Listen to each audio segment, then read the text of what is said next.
Hello friends, welcome to daily exam bytes YouTube channel. ఈరోజు మనం April 2 current affairs గురించి మాట్లాడుకుందాం. చాలా మంచి క్వశ్చన్స్ ఉన్నాయి. వీడియో లాస్ట్ వరకు చూడండి.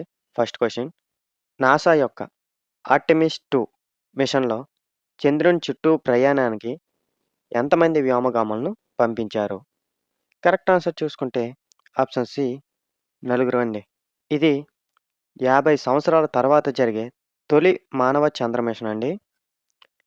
ఈ మిషన్లో నలుగురు మంది వ్యోమగాములు 10 రోజుల పాటు చంద్రుని చుట్టూ ప్రయాణిస్తారండి. రీడ్ వైజ్‌మ్యాన్ కమాండర్ అండి ఇందులో. విక్టర్ గ్లోవర్ డీప్ స్పేస్‌కి వెళ్ళే తొలి బ్లాక్ వ్యోమగామి అండి. క్రిస్టినా కోచ్ డీప్ స్పేస్‌కి వెళ్ళే తొలి మహిళ అండి. జెరెమీ హాన్సెన్ చంద్ర మిషన్‌లో పాల్గొనే తొలి నాన్ అమెరికన్ అండి. ఈ మిషన్ ఏప్రిల్ 2 ఉదయం 4:06 మన ఇండియన్ స్టాండర్డ్ టైమ్‌కు ఫ్లోరిడాలోని కెనడీ స్పేస్ సెంటర్ నుండి ప్రారంభమైందండి. సో, గుర్తుంచుకోవాలి. ఎవరిదండి? నాసా యొక్క ఈ పేరు కూడా గుర్తుంచుకోవాలండి.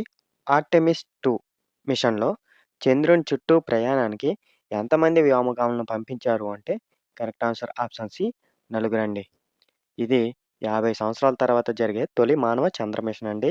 ఈ మిషన్‌లో నలుగురు మంది వ్యోమగాములు ఎన్ని రోజులండి? 10 రోజుల పాటు చంద్రుని చుట్టూ ప్రయాణిస్తారండి. అయితే ఈ నలుగురు వ్యోమగాములు అందులో రీడ్ వైజ్‌మ్యాన్ కమాండర్ అండి. విక్టర్ గ్లోవర్ డీప్ స్పేస్‌కి వెళ్ళే తొలి బ్లాక్ వ్యోమగామి అండి. అయితే క్రిస్టినా కోచ్ అండి డీప్ స్పేస్‌కి వెళ్ళే తొలి మహిళ అండి. అలాగే జెరెమీ హాన్సన్ చంద్ర మిషన్‌లో పాల్గొనే తొలి నాన్ అమెరికన్ అండి. సో, అన్నీ గుర్తుంచుకోవాలి. అయితే ఈ మిషన్ ఏప్రిల్ 2 ఉదయం 4:06 మన ఇండియన్ స్టాండర్డ్ టైమ్‌కు ఫ్లోరిడాలోని కెనడీ స్పేస్ సెంటర్ నుండి ప్రారంభమైందండి. ఓకేనా? అన్ని కీ పాయింట్స్ గుర్తుంచుకోవాలి. Next question. ఆంధ్రప్రదేశ్ కొత్త రాజధానిగా ఏ నగరాన్ని ప్రకటిస్తూ లోక్సభ తీర్మానం ఆమోదించింది? Correct answer option A, Amaravati అండి.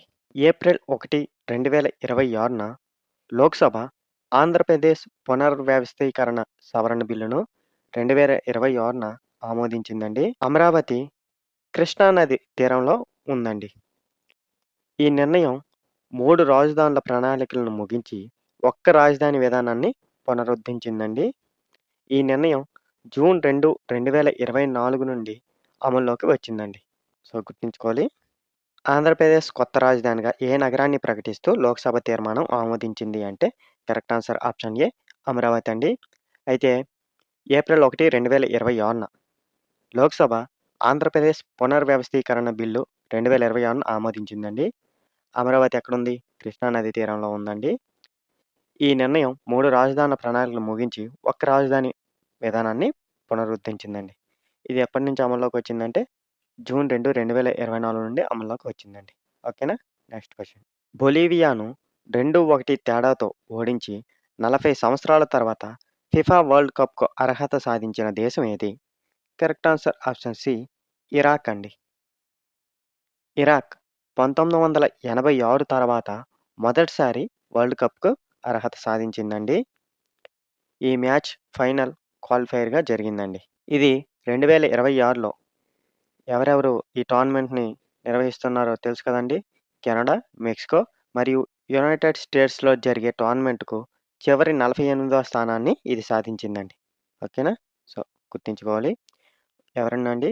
బొలీవియాను 2-1 తేడాతో ఓడించి 40 సంవత్సరాల తర్వాత ఫిఫా వరల్డ్ కప్‌కు అర్హత సాధించిన దేశం ఏది అంటే correct answer option C, Iraq అండి. ఇరాక్ ఎప్పుడండి? 1986 తర్వాత మొదటిసారి ఇప్పుడు వరల్డ్ కప్‌కి అర్హత సాధించిందండి. ఈ మ్యాచ్ ఫైనల్ క్వాలిఫైయర్‌గా జరిగింది. అయితే ఇది ఎక్కడ? 2026లో కెనడా, మెక్సికో మరియు యునైటెడ్ స్టేట్స్‌లో జరిగే టోర్నమెంట్‌కు చివరి 48వ స్థానాన్ని సాధించిందండి. ఓకేనా? Next question. ఆర్మీ ఆధునీకరణ ప్రయత్నాల మధ్య భారత సైన్యంలో వైస్ చీఫ్‌గా బాధ్యతలు స్వీకరించినది ఎవరు? కరెక్ట్ ఆన్సర్ చూసుకుంటే ఆప్షన్ డి, ధీరజ్ సేత్ అండి. లెఫ్టినెంట్ జనరల్ ధీరజ్ సేత్ గారు 2026 ఏప్రిల్ 1న వైస్ చీఫ్ ఆఫ్ ఆర్మీ స్టాఫ్‌గా బాధ్యతలు స్వీకరించారండి. ఆయన పూర్వ vice chief lieutenant general Pushpendra Pal Singh స్థానాన్ని భర్తీ చేశారండి. సో, ఇద్దరి పేర్లు గుర్తుంచుకోవాలి. ఏంటండి క్వెషన్? ఆర్మీ ఆధునీకరణ ప్రయత్నాల మధ్య భారత సైన్యంలో వైస్ చీఫ్‌గా బాధ్యతలు స్వీకరించింది ఎవరు అంటే correct answer option D Dheeraj Seth అండి. ఈయన April 1 vice chief of army స్టాఫ్‌గా బాధ్యతలు స్వీకరించారండి. అయితే ఆయన ఎవరి ప్లేస్‌ని రీప్లేస్ చేశారు అంటే లెఫ్టినెంట్ జనరల్ పుష్పేంద్ర పాల్ సింగ్ స్థానాన్ని భర్తీ చేశారండి. ఓకేనా? Next question. భారతదేశపు తొలి క్వాంటం కంప్యూటర్ ఏ నగరంలో ప్రారంభించబడింది? Correct answer option B Amaravati అండి. ఆంధ్రప్రదేశ్ ప్రభుత్వం ఏప్రిల్ 14, 2026న అమరావతిలో భారతదేశపు తొలి క్వాంటం కంప్యూటర్‌ను ప్రారంభించనుందండి.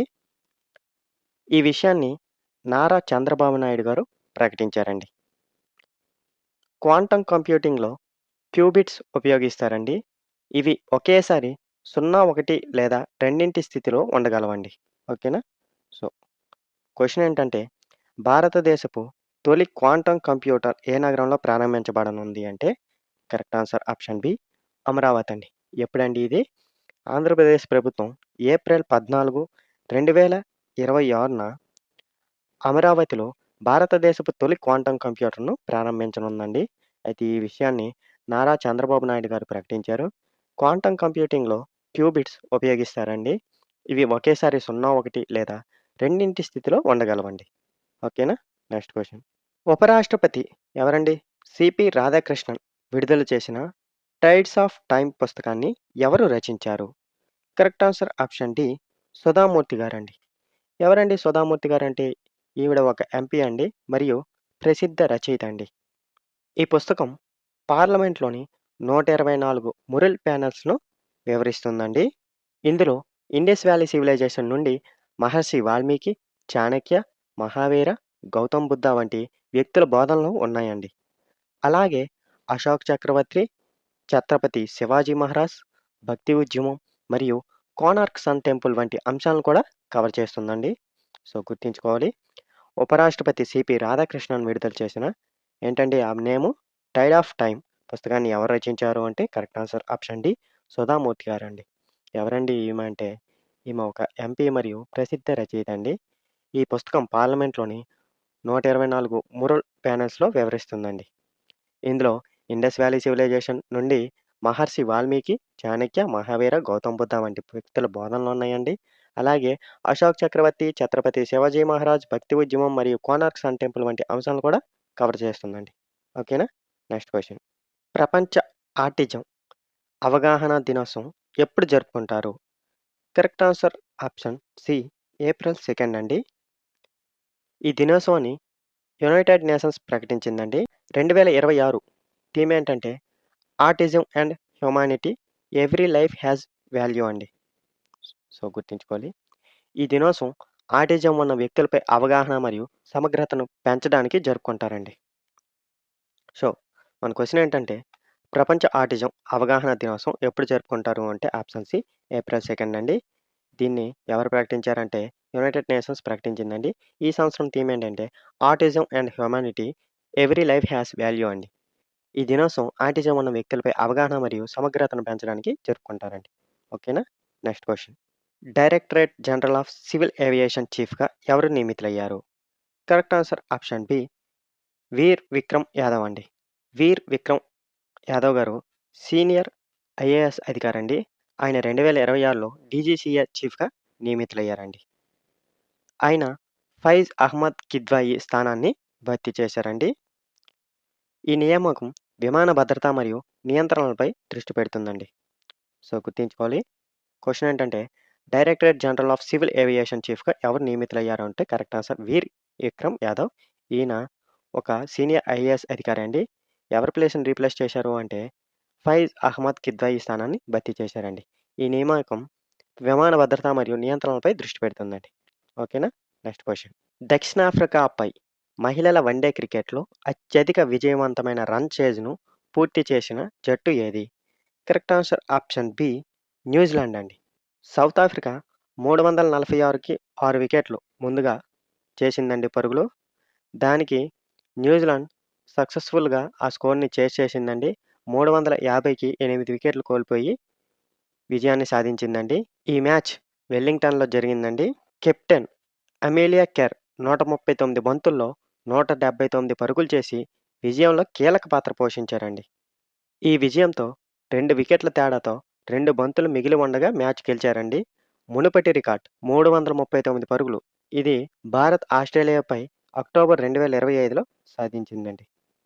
సో, ఇప్పుడు మన క్వెషన్ ఏంటంటే ఎవరండి? దక్షిణాఫ్రికాపై మహిళల వన్‌డే క్రికెట్‌లో అత్యధిక విజయవంతమైన రన్ చేజ్‌ను పూర్తి చేసిన జట్టు ఏది అంటే correct answer option B New Zealand అండి. అయితే మొదటగా దక్షిణాఫ్రికా 346కు 6 వికెట్లు కోల్పోయిందండి. దాన్ని సక్సెస్‌ఫుల్‌గా 350కి 8 వికెట్లు కోల్పోయి ఈ విజయాన్ని న్యూజిలాండ్ సాధించిందండి. ఎక్కడ జరిగింది ఈ మ్యాచ్ అంటే వెల్లింగ్టన్‌లో జరిగిందండి. అయితే కెప్టెన్ ఎవరండి న్యూజిలాండ్‌కి? అమీలియా కేర్ 139 బంతుల్లో 179 పరుగులు చేసి విజయంలో కీలక పాత్ర పోషించారండి. ఈ విజయంతో 2 వికెట్ల తేడాతో 2 బంతులు మిగిలి ఉండగా మ్యాచ్ గెలిచారండి. అయితే మునుపటి రికార్డ్ ఏది ఉండేదండి? 339 పరుగులండి. ఇది మన భారత్ ఆస్ట్రేలియాపై అక్టోబర్ 2025లో సాధించిందండి. ఓకేనా? Next question. ఇండియన్ నేవీకి ఇటీవల అందించిన ఐఎన్ఎస్ మాల్వాన్ ప్రధానంగా ఏ లక్ష్యంతో రూపొందించబడింది? కరెక్ట్ ఆన్సర్ చూసుకుంటే option A anti submarine warfare అండి. పేరు గుర్తుంచుకోవాలండి. ఐఎన్ఎస్ మాల్వాన్ 80%కు పైగా దేశీయ కంటెంట్‌తో నిర్మించబడిందండి. ఓకేనా? ఇది కొచ్చిన్ షిప్‌యార్డ్ లిమిటెడ్‌లో నిర్మించిందండి. ఈ నౌక 80 మీటర్ల పొడవు, 1100 టన్నుల డిస్ప్లేస్‌మెంట్‌ను కలిగి ఉంటుందండి. ఇది నీటి అడుగున పర్యవేక్షణ, సబ్‌మెరైన్ వ్యతిరేక యుద్ధం మరియు తక్కువ తీవ్రత గల సముద్ర కార్యకలాపాలకు ఉపయోగపడుతుందండి. మెయిన్ వార్‌ఫేర్ సామర్థ్యాలు కూడా ఇందులో ఉన్నాయండి. సో, గుర్తుంచుకోవాలి. ఇండియన్ నేవీకి ఇటీవల అందించిన ఏంటండి ఆ పేరు?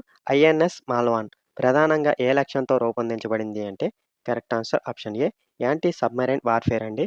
అయితే ఇది ఐ 80%కు పైగా దేశీయ కంటెంట్‌తో నిర్మించబడిందండి. ఎక్కడ అంటే కొచ్చిన్ షిప్‌యార్డ్ లిమిటెడ్‌లో నిర్మించిందండి. ఈ నౌక 80 మీటర్ల పొడవు, 1100 టన్నుల డిస్ప్లేస్‌మెంట్ కలిగి ఉంటుందండి. ఇది నీటి అడుగున పర్యవేక్షణ, సబ్‌మెరైన్ వ్యతిరేక యుద్ధం మరియు తక్కువ తీవ్రత గల సముద్ర కార్యకలాపాలను ఉపయోగపడుతుందండి. మెయిన్ వార్‌ఫేర్ సామర్థ్యాలు కూడా ఇందులో ఉన్నాయండి. ఓకేనా? Next question. విద్యార్థులచే అభివృద్ధి చేయబడిన వీర్ సహారా డిజిటల్ ప్లాట్‌ఫార్మ్ ఏ నగరంలో రూపొందించబడింది? Correct answer option D Jaipur అండి.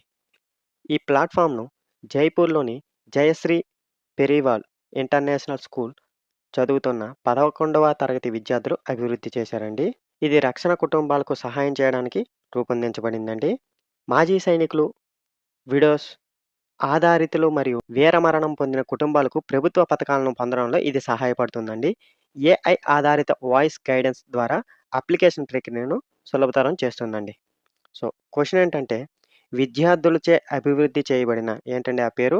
వీర్ సహారా డిజిటల్ ప్లాట్‌ఫార్మ్ ఏ నగరంలో రూపొందించబడింది అంటే correct answer option D Jaipur అండి.